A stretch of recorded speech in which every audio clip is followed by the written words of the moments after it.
Кут маңыңар менен бүгүн 14-март Бишкекте Көкжар кичи конушунда ушундай кар болуп атат.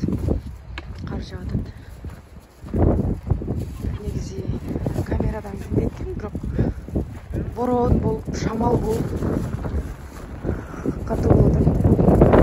Карды карасаңар, мисалга үстүнөн ылдый карайт жайып коюп,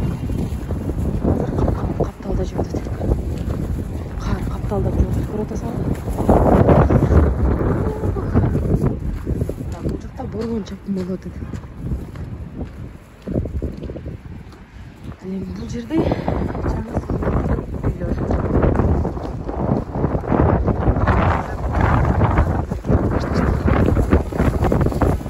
Суун карагыла.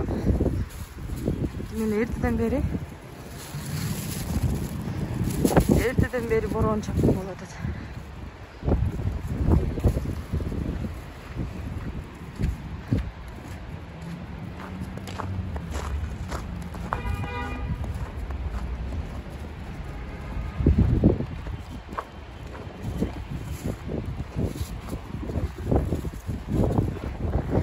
Негизи камерага